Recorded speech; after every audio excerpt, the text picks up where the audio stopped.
What is going on, everybody? It's Friday. It's, I don't know, 3 o'clock-ish in the afternoon. It's 30-some degrees outside. It's super cold. And it is the end of another week. And over the last few months, the world has gotten dumber than it has been. It seems like every week we get a little dumber. It seems like, I don't know, every day people turn on the news and they get terrified and they fearmonger. Every day, every hour, something happens in the world that is, oh my God, did you see what they did? Oh my God, it's a conspiracy. And some say, I don't know, the world's been going downhill for the last 5 or 6 years. Other people say it's been happening for 50 years. Depends on how you look at it. Depends on how you understand what's going on in the world. But anyway, so I'm in some prepper communities on Facebook, and half the time they're hilarious, half the time they're depressing. Most of the time they're people taking pictures of their firearms saying, well, I'm jumping on the bandwagon. Here's my end of the world tools. Here's what I'm going to use to protect myself. And a lot of that, I feel, is just people,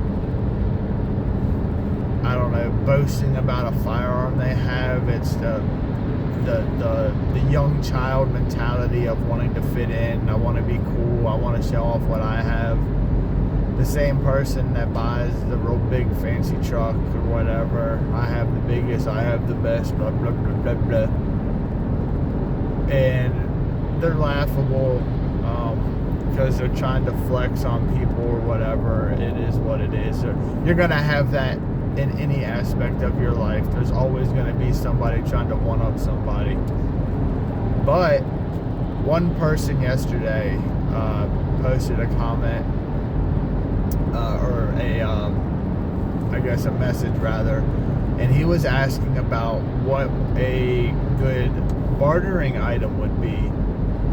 And I said, out of all these stupid posts about firearms and how cool I am and all I got one thing that made me think, and it was an actual good discussion forum about it. What is good to barter with? What would you be bartering when the world, I don't know, the grid goes down, or an EMP happens, or aliens invade, or martial law, this, that, and the other, any other kind of fear-mongering scenario you can think about?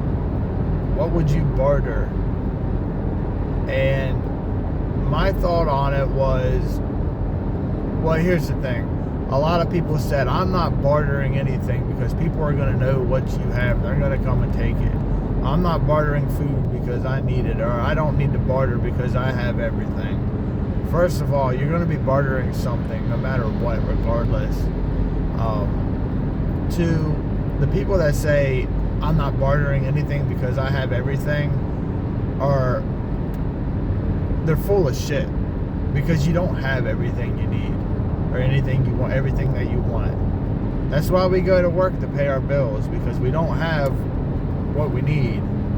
Most of us don't produce our own electricity. Most of us don't produce our own food. And if you have stored food, eventually it's going to run out, or your crops are going to die, or somebody's going to steal something, or something's going to break.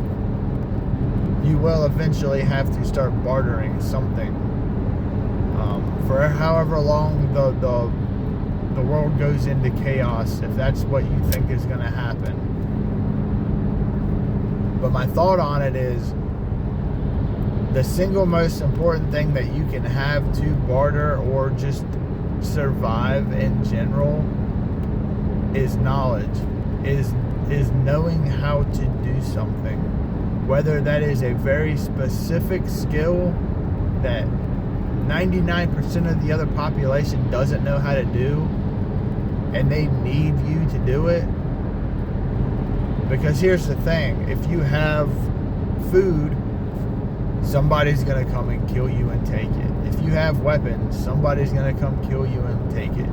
If you have shelter or water or any kind of tangible item, somebody is going to come and take it. That's the thought process. Well, I'll just defend it. I'll just defend it. Yeah, you and 5 other guys, if you have that many people, if you're lucky, or 10 other guys, if you're lucky, are going to, withstand hordes of people coming at you every other day. Eventually, you're going to run out. You need to have something that nobody can take from you unless you're willingly giving it. And that is knowledge. That is knowing how to do stuff to keep them alive. Because in all honesty, when people are starving, they'll kill you to feed their children. They'll kill you to feed themselves. But if they know you know how to do something, they're going to keep you alive because they need you to do it. Knowing how to get things done, like being a mechanic, or knowing how to can food, or knowing about electrical equipment, getting generators running up. I was watching a video. I watched it before, but I rewatched it yesterday because I think it's pretty cool. This guy makes a gasifier, and it was an experiment for him because he said, this is the first time I've ever made one, but this is like the prototype. I want to see how it's made to see if it's any good, and it worked pretty good. It was pretty cool. But one of the comments on it was, if you learn how to use steam and introduce it into your fuel system, it works a lot better. And I've never heard of that. I'm learning. I'm gaining knowledge. I'm learning how to do stuff. And at the moment, I'm looking for some metal because I want to try to make one too. I thought it was pretty cool. You can run a truck, an old carbureted vehicle on a gasifier. You can make your own fuel from the smoke of charcoal or wood. To me, that is amazing. And I wouldn't say revolutionary because that's been around for a long ass time. But it's something that I didn't know, and a lot of other people have never even heard of. Things like that. Knowing how to grow food, like the best optimal way to grow food. Knowing how to strategize and plan and being logistical with everything. Being an asset to people is what is going to keep you alive when the world goes down, when everything goes to crap. Having the knowledge to get things done and get them done well and safe is going to keep you alive. A firearm, well, sure, for a little bit of time. But do you know how to, remake bullets? Do you know how to service a weapon? Do you know how to fix one if it's broken? It goes back to being a mechanic or an electrician or a carpenter. Or those people are going to survive because they have a skill set. A doctor, they have a skill set that is valuable, and it's going to help them.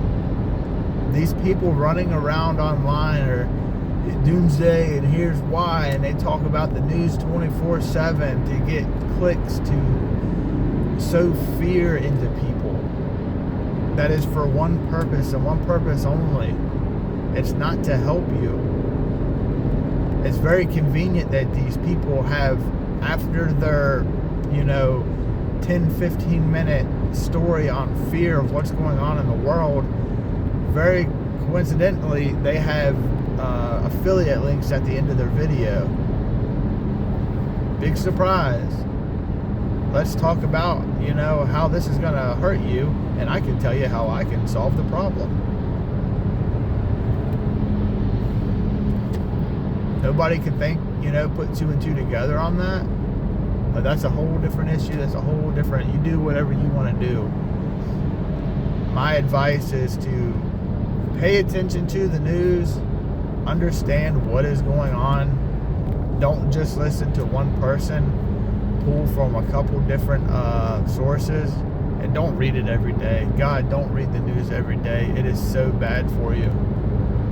Humans aren't meant to take in that much bad information at one time. You get overwhelmed, you get depressed, you get caught up in this, oh my god, the world's ending, oh, what do I do?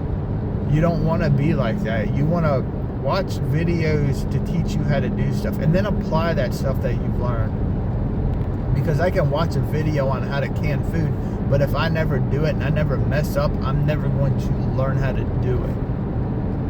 Well, oh man, that's expensive. A canner is like $100-some, and you gotta buy all the cans, and you gotta take time, and you gotta do this and that.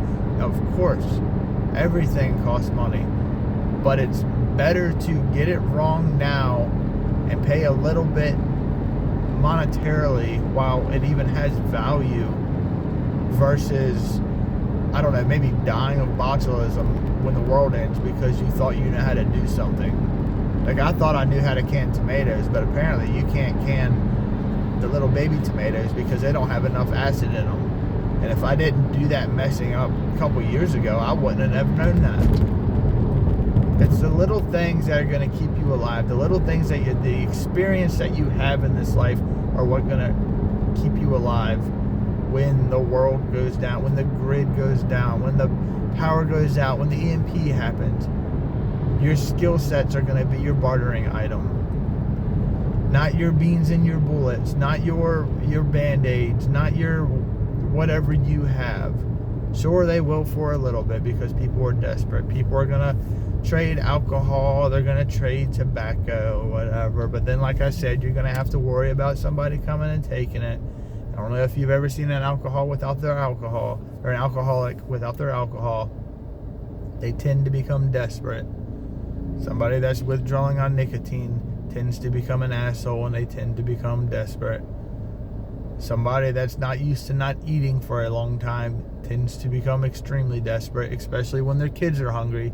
They'll become desperate. If you want to barter, go for it. I think it's a good idea to have community, to barter with people, to meet people, to start trusting people now. Get in that mindset now of bartering and understanding how that works. Knowing what your chicken eggs are worth, or understanding, a knife, how much that is going to be worth when the world goes down, whatever. But you should also know the person that makes the knives. You should also be the person that makes the knives. So when somebody wants a knife, you can make one for them and you can replicate it. You can only trade tangible things one time in a bartering system, and then it's gone and you have whatever you got. However, if you know how to replicate that, the item that you want, if you know how to replicate that over and over because you have the knowledge, because you understand how it works, you can make as many as you want, and you have a bartering system that is repeatable. You have something that you can sell, a skill set. That's the same thing with people that coach people, that talk. They don't technically give you anything other than experience and knowledge. That's what they do. Anyway, I hope y'all have a great night, great evening, wherever you're at. Talk to you later.